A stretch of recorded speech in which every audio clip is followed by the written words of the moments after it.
Hello guys, welcome back. അപ്പോൾ ഇന്ന് Kerala lunch മെനുവിൻ്റെ 44ാമത്തെ menu ആയിട്ടാണ് ഞാൻ വന്നിരിക്കുന്നത്.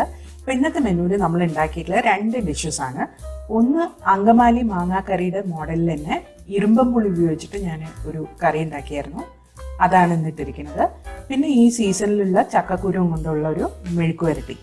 സിമ്പിളായിട്ടുള്ള റെസിപ്പീസ് ആണ്. ഇൻഗ്രീഡിയൻസ് ലിസ്റ്റ് ഡിസ്ക്രിപ്ഷൻ ബോക്സിൽ കൊടുത്തിട്ടുണ്ട്. അപ്പോൾ നമുക്ക് റെസിപ്പീസിലേക്ക് കിടക്കാം.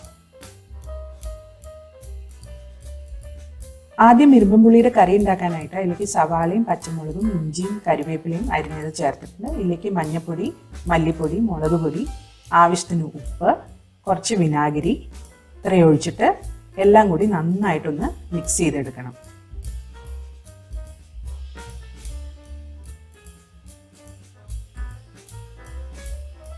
ഇനി ഇതിലേക്ക് നമ്മൾ ഇരുമ്പുള്ളി ഇങ്ങനെ നീളത്തിൽ കട്ട് ചെയ്ത് വെച്ചത് ചേർത്ത് കൊടുത്തിട്ട് ഒന്നും കൂടെ മിക്സ് ചെയ്യാം. എല്ലാം കൂടെ നന്നായി മിക്സ് ചെയ്തതിന് ശേഷം അടുപ്പത്ത് വെച്ചിട്ട് അതിലേക്ക് തേങ്ങാപ്പാൽ 2 പാൽ ഒഴിച്ചിട്ട് പുളി വെന്ത് വരുന്ന വരെ നമുക്കിതൊന്ന് മീഡിയം ഫ്ലെയിമിലിട്ട് കുക്ക് ചെയ്തെടുക്കാം. ഒരു സൈഡിലേക്ക് മാത്രം ഇളക്കാൻ നോക്കുക, ഇല്ലെങ്കിൽ തേങ്ങാപ്പാൽ പിരിഞ്ഞു പോകും. ഇപ്പുറത്ത് ഞാൻ കുറച്ച് വെളിച്ചെണ്ണ ചൂടാക്കിയിട്ട് അതിലേക്ക് തേങ്ങാ കൊത്ത് ചേർത്തിട്ടുണ്ട്. ഇതൊന്ന് മൂപ്പിച്ചെടുക്കാം. അതിനുശേഷം ഇതിലേക്ക് ചക്കക്കുരു നീളത്തിൽ അരിഞ്ഞത് ചേർത്ത് കൊടുത്തിട്ട് നന്നായിട്ട് മിക്സ് ചെയ്തെടുക്കാം. ഇനി ഇതിലേക്ക് ആവശ്യത്തിന് മഞ്ഞൾപ്പൊടിയും ഉപ്പും ചേർത്ത് കൊടുക്കാം. അതും നന്നായിട്ടൊന്ന് മിക്സ് ചെയ്തെടുക്കാം.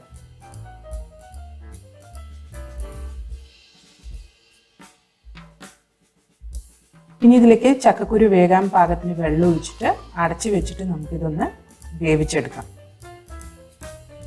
ഇപ്പുറത്ത് പുളി നന്നായി വെന്ത് വന്നിട്ടുണ്ട്. അപ്പോൾ അതിലേക്ക് നമുക്ക് 1 പാൽ ഒഴിച്ചു കൊടുക്കാം. എന്നിട്ട് ഗ്യാസ് ഓഫ് ചെയ്തിട്ട് ഇതിലേക്ക് വറുത്തിടാം. അപ്പോൾ വറുത്തിടാനായിട്ട് ഞാൻ ചെറിയുള്ളിയും കരിവേപ്പിലയും ചുവന്ന മുളകും കൂടി നന്നായിട്ട് മൂപ്പിച്ചെടുത്തിട്ടുണ്ട്. അതിലേക്ക് ആഡ് ചെയ്താൽ നമ്മുടെ കറി റെഡിയായി. ഇപ്പുറത്ത് ചക്കക്കുരു 3/4 ഭാഗം വെന്തിട്ടുണ്ട്. ഇനി ഇതിലേക്ക് നമുക്ക് മുളക് പൊടിയും കുറച്ച് വെളിച്ചെണ്ണയും കൂടി ഒഴിച്ചു കൊടുത്തിട്ട് നന്നായിട്ട് മിക്സ് ചെയ്യാം. ഉപ്പിൻ്റെ അളവ് നോക്കിയിട്ട് വേണമെങ്കിൽ ഒന്ന് ചേർത്ത് കൊടുക്കുക. അതിനൊപ്പം തന്നെ കുറച്ച് ഗരം മസാല പൊടിയും കൂടെ ഞാൻ ചേർക്കാൻ പോവാണ്. ഇത് ഓപ്ഷണലാണ്, വേണമെങ്കിൽ ചേർത്താൽ മതി. എന്നിട്ട് നന്നായി മിക്സ് ചെയ്ത് മുഴുവനായിട്ട് വേവുന്നവരെ നമുക്കൊന്ന് കുക്ക് ചെയ്തെടുത്താൽ നമ്മുടെ മെഴുക്കുവരട്ടി റെഡിയാവും. അപ്പോൾ ഈ 2 സിമ്പിൾ റെസിപ്പീസ് നിങ്ങളും വീട്ടിൽ ട്രൈ ചെയ്ത് നോക്കിയിട്ട് കമൻറ്റ് സെക്ഷനിൽ അറിയിക്കുക. അടുത്ത പ്രാവശ്യം ഒരു പുതിയ റെസിപ്പിയുമായിട്ട് വരുന്നവരെ ബൈ.